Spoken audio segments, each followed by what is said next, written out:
Pensar es una actividad humana fundamental. Descartes la asoció a la propia existencia. El ser humano tiene necesidad de analizar todo aquello que le acontece a su alrededor y a menudo lo hace incluso en exceso. Mientras analizamos, mientras vemos todo lo que sucede a lo que podemos percibir a nuestro alcance, estamos produciendo una serie de mecanismos psicofisiológicos apasionantes. El mundo cognitivo, así se conoce en psicología aquello que conocemos, aquello que es propio de nuestra conciencia, nos produce una serie de reacciones y de sensaciones apasionantes.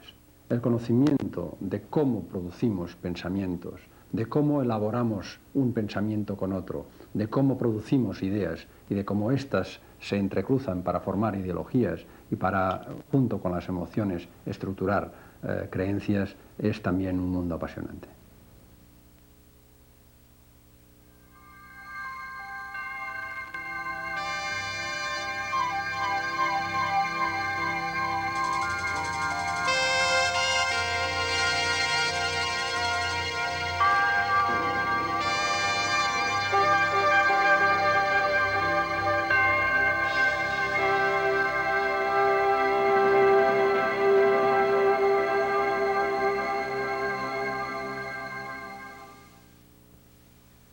En el siglo XVII, el gran filósofo Descartes declaraba: pienso, luego existo.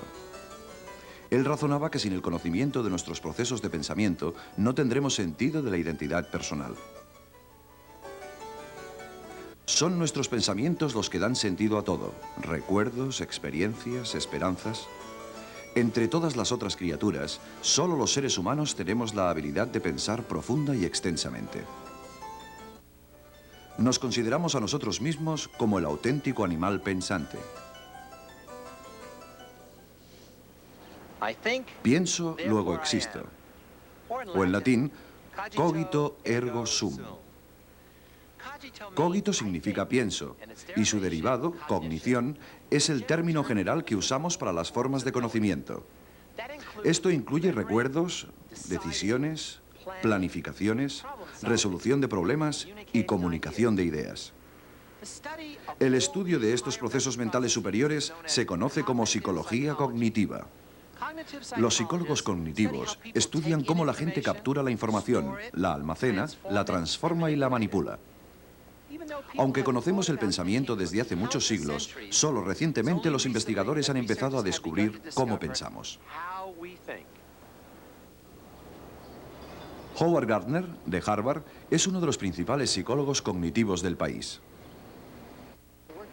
El término psicología cognitiva básicamente se refiere a cualquier tipo de investigación o pensamiento que tiene que ver con la forma en que la gente resuelve problemas. Tenemos psicólogos cognitivos con este nombre u otro desde principios de siglo.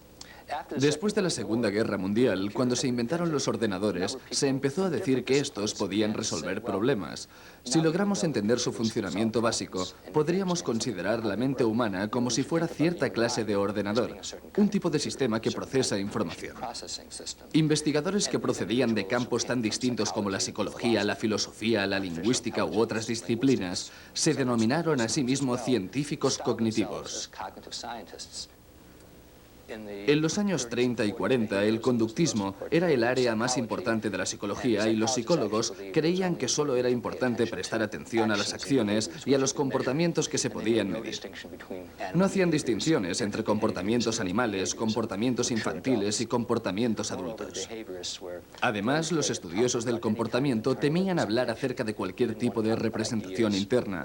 No querían hablar sobre ideas o modelos de la mente o ninguna cosa del interior de aquella caja negra. Se dijo que la ciencia cognitiva era un callejón sin salida.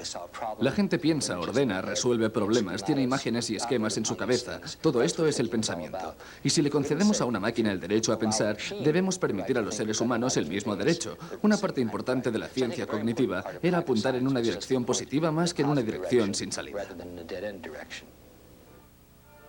En 1958, el psicólogo británico Donald Broadbent utilizó información procesada para acercarse al modelo humano de los procesos del pensamiento. Fue el primer psicólogo que utilizó un mapa de flujo para describir lo que ocurre a la información cuando es recibida por los sentidos, cómo se selecciona la información adecuada, se filtra y se almacena en nuestra memoria.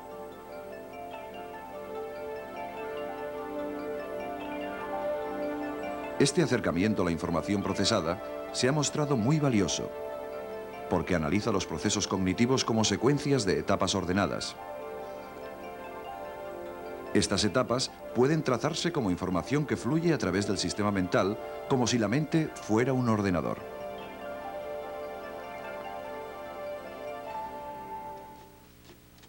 El ganador del premio Nobel, Herbert Simon, de la Carnegie Mellon University, está trabajando desde 1955 en la construcción de una máquina pensante que pueda resolver problemas como lo hacen los humanos.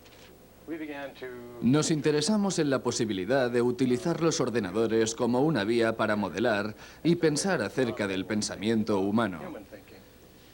Y la razón por la que pensamos utilizar ordenadores es que pueden ocuparse de cualquier tipo de símbolos, tanto si son números, letras, palabras o dibujos. Pensamos que podíamos formular qué pasaba con los procesos de pensamiento de manera más efectiva con un ordenador simbólico que si intentábamos construir un modelo matemático de él. Hoy en día, muchos biólogos piensan que los organismos son maquinaria de una clase fantástica, que operan de acuerdo con las leyes y los procesos naturales. La mente es parte de esta maquinaria y realiza su trabajo haciendo cosas simples, como entrar información, leer, escribir, comparar símbolos o almacenar símbolos y recuerdos. Sabemos que los ordenadores pueden hacer exactamente igual este tipo de cosas, usando naturalmente diferentes herramientas, componentes metálicos en lugar de tejido vivo. Pero los procesos subyacentes son los mismos, y estos son los procesos que tomamos como modelo cuando simulamos el pensamiento. Al principio los ordenadores utilizaban estas tarjetas marcadas. Podríamos preguntarnos cómo podía una tarjeta marcada contener información si está hecha de papel. La información estaba en la forma de la tarjeta, concretamente en la disposición de los agujeros. Este era el modelo. Actualmente los ordenadores almacenan y tratan la información en soportes electromagnéticos. Utilizan modelos metálicos. En el cerebro humano, estos modelos son las neuronas. Podemos simular el mismo tipo de modelos en ambos casos. Usando este símil de procesamiento de información, los psicólogos cognitivos han empezado a responder preguntas fundamentales como, por ejemplo, ¿cómo nuestras experiencias se vuelven conocimiento y cómo puede este conocimiento recuperarse posteriormente para guiar nuestras acciones? Uno de los principios operativos centrales de la mente que los psicólogos cognitivos han estudiado es nuestra habilidad para formular representaciones mentales del mundo exterior, la realidad física y social que experimentamos. Estas estructuras mentales son gran parte de nosotros, aunque no seamos conscientes de ello. Los investigadores cognitivos distinguen entre diferentes aspectos de estas representaciones. Observen estas diferentes versiones de la letra A. ¿Cómo sabemos que todas ellas son As? No son idénticas. De hecho, algunas son muy distintas de las otras. Sin embargo, de alguna manera, podemos identificarlas instantáneamente. Un ordenador convencional, sin embargo, no sería capaz de reconocerlas como pertenecientes a una misma categoría. Aquí hay un ejemplo más complejo del mismo proceso mental. Intente pensar qué es lo que diferencia la línea de arriba de la de abajo. La respuesta es que la línea superior tiene letras redondeadas, mientras que la inferior tiene letras de palo recto. Y otro ejemplo. ¿Cuál es la frase que no encaja con las demás? La respuesta es brillo de estrellas, porque todas las otras son situaciones que ocurren durante el día. En todos estos ejemplos, su mente ha realizado una de sus funciones más básicas: categorizar. Tenemos que conocer qué cosas son similares y qué cosas son distintas si queremos evitar el próximo peligro y queremos alcanzar nuestro próximo placer. Las categorías que formamos en nuestra mente se llaman conceptos y son representaciones mentales de cosas relacionadas. Un concepto puede representar todos los ejemplos de un objeto físico, como un zapato, o un hecho, como andar, un organismo vivo, como una persona, un atributo, como rápido, o incluso una abstracción, como el amor. Algunos conceptos son notablemente complejos, como demuestran las pinturas simbólicas en estas cuevas, pinturas realizadas por los aborígenes de Australia. Estos son dioses que hacen relámpagos, los cuales traen la lluvia, lo que a su vez hace posible la vida. Nuestra imaginación puede construir conceptos que unen virtualmente cualquier elemento en una relación coherente.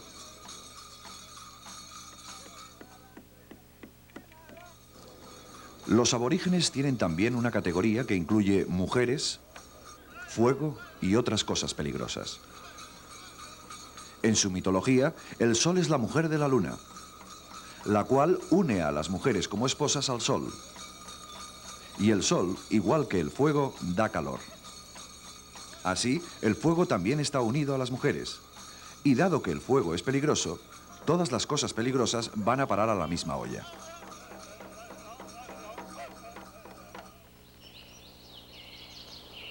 Pero, ¿cómo almacenamos un concepto en nuestra mente? ¿Tenemos una definición para pájaro, por ejemplo, encerrada en nuestro cerebro, que pueda ser leída en el momento en que la necesitamos?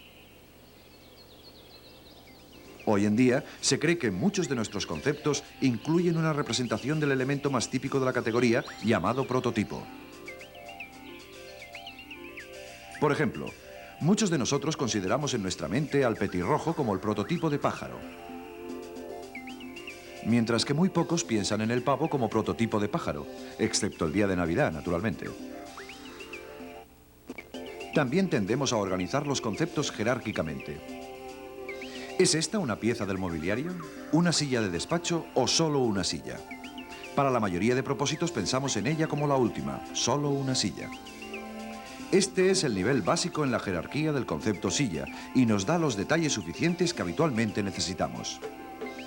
Generalmente, se cree que la mayoría de nuestros pensamientos sobre conceptos están hechos en este nivel básico. Los conceptos son una de las vías que nuestras mentes usan para categorizar las cosas. Pero, ¿qué pasa cuando la información que procesamos contiene muchos conceptos? ¿Cómo manipulamos las ideas complejas y las experiencias? Lo hacemos con los esquemas.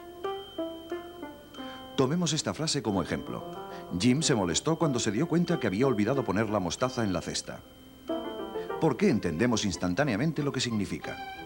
Lo entendemos porque organizamos el cuerpo de la información y expectativas alrededor del esquema cesta de picnic. De este modo, podemos deducir muchas cosas sobre la cesta sin otra información. Podemos deducir qué tiene que haber en el cesto y qué no. Además, cuando la nueva información choca con un esquema establecido, se produce una violación de nuestras expectativas y nuestra mente reacciona instantáneamente. Compare su reacción a esta frase con esta otra. Esta violación de sus expectativas es detectada instantáneamente por su cerebro incluso antes de que sea consciente de ello. A veces no tenemos suficiente información para activar el esquema correcto. Hasta que añadimos la señal correcta.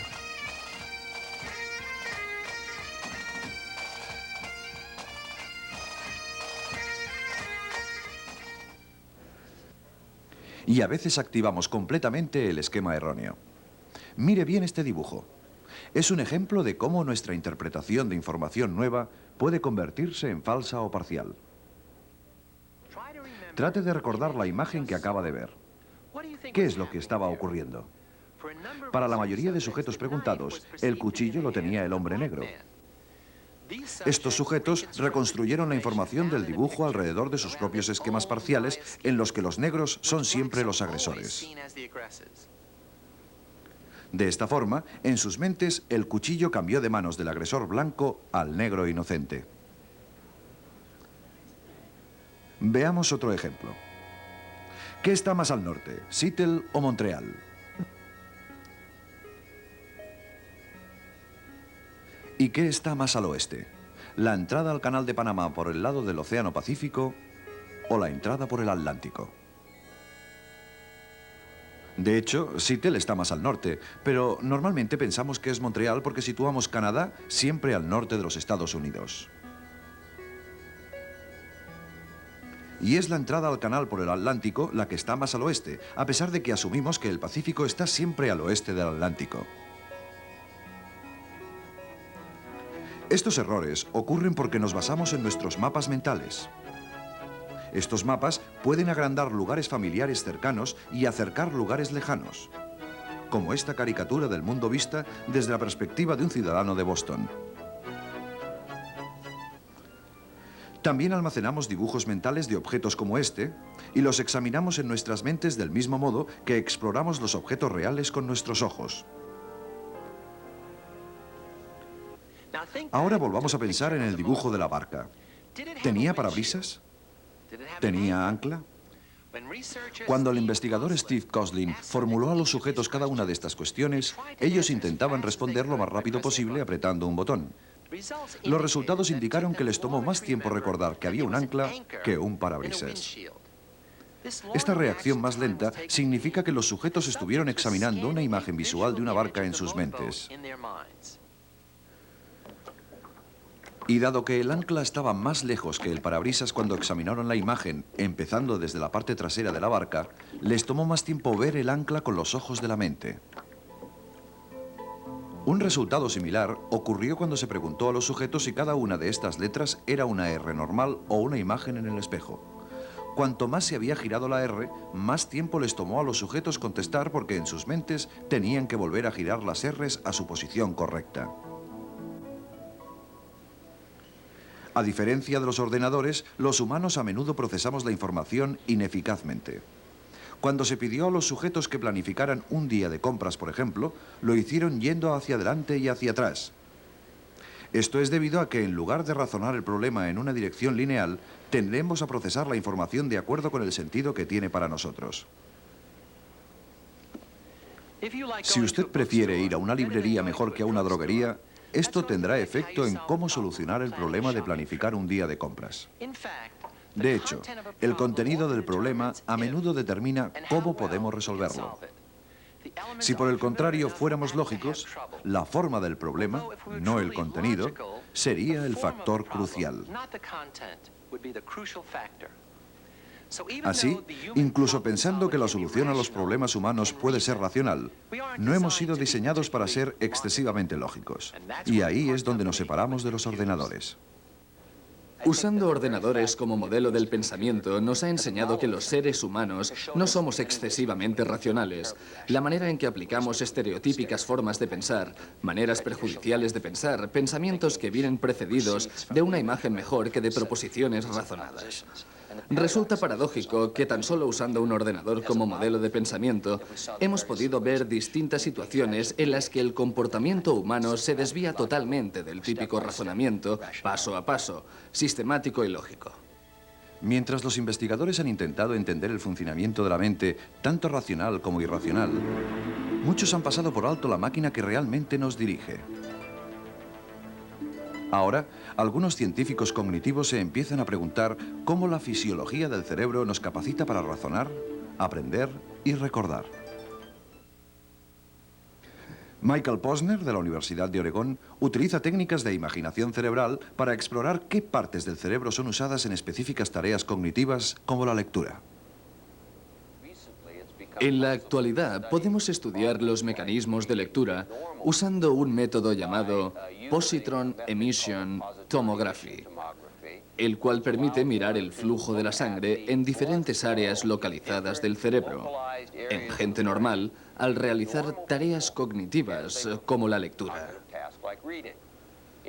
En nuestros estudios teníamos gente que leía palabras sueltas que eran presentadas directamente delante suyo y tratábamos de estudiar las operaciones implicadas en esa simple tarea. Realizamos un primer experimento con gente que únicamente miraba las palabras sin hacer nada con ellas. En un segundo paso, les hacíamos leer las palabras en voz alta. Y en tercer lugar, les pedíamos que dijeran el uso de cada palabra. Por ejemplo, si tenían la palabra martillo, podían decir golpear. En cada una de estas fases, podíamos mirar las áreas del cerebro que estaban activas. Es decir, en las que veíamos diferentes niveles de flujo sanguíneo cerebral. Dividimos esas áreas utilizando distintos colores. Cuando una área es muy activa, es de un color brillante, blanco o rojo. mientras que cuando está prácticamente inactiva, es decir, cuando difiere muy poco entre la condición inicial y la experimental, le asignamos un color oscuro, púrpura o azul. De esta forma, localizamos áreas muy específicas del cerebro que se activan en los diferentes momentos de la lectura. Por ejemplo, cuando pedimos a la gente que nos diera el uso de un nombre, golpear el martillo, encontramos solo dos áreas especialmente activas en todo el córtex del cerebro para esta tarea. En otros experimentos pudimos mostrar una de estas áreas que está en la izquierda, en el lóbulo frontal izquierdo.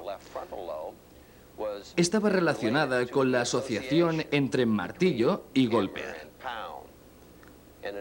Otra área localizada en la zona media parecía estar más relacionada con nuestra atención. Esto es, con la atención necesaria para generar esta asociación o ser consciente de la asociación, poder almacenarla y transmitirla a un tercero. Nos sorprendió mucho que estos procesos mentales de nivel superior estuvieran tan localizados y que fueran tan comunes a los sujetos estudiados. En la mayoría de casos, las personas que estudiamos mostraban el mismo tipo de actividad, sugiriendo que estas operaciones están hechas de una misma forma por distintas personas.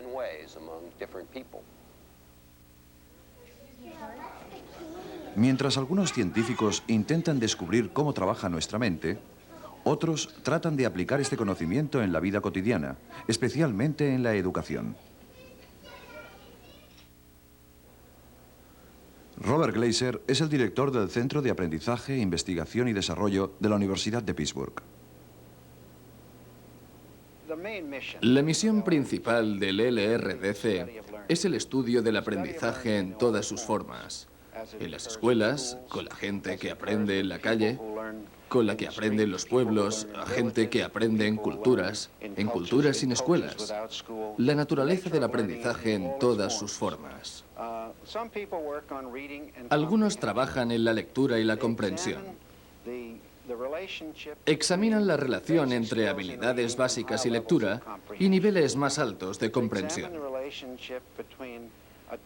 Examinan la relación entre la obtención del automatismo, procesamiento automático de palabras, necesario para entender el contenido y la semántica del párrafo.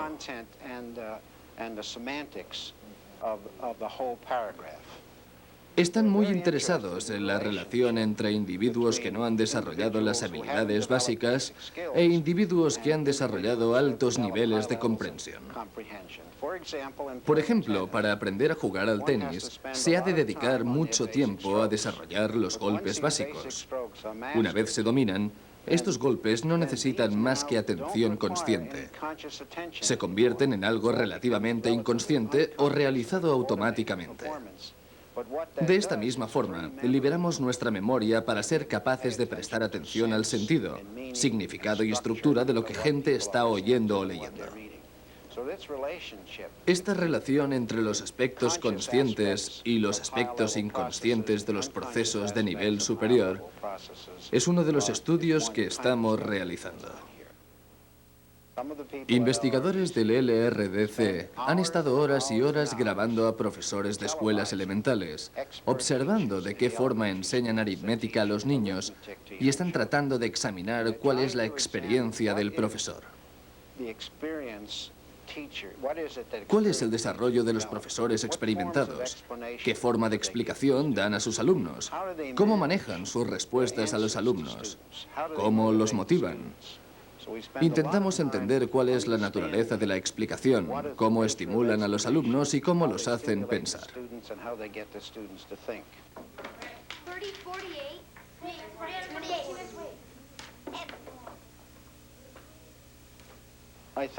Creo que cuanto más comprendemos acerca de la mente humana, no hay duda de que incrementamos el nivel de la inteligencia humana. Siempre habíamos considerado la inteligencia como algo natural, como un don natural del individuo. Yo entiendo la inteligencia como una habilidad cognitiva, una habilidad para resolver problemas y una habilidad para aprender. Me parece que cuanto más sabemos acerca de la memoria humana, más aprendemos sobre cómo solucionar los problemas de las personas. Seremos capaces de incrementar la habilidad individual de aprender, aprendiendo a aprender, aprendiendo a enseñarnos y aprendiendo altos niveles de realización y otros sujetos y tipos de conocimientos técnicos que la gente tiene que adquirir en su vida cotidiana.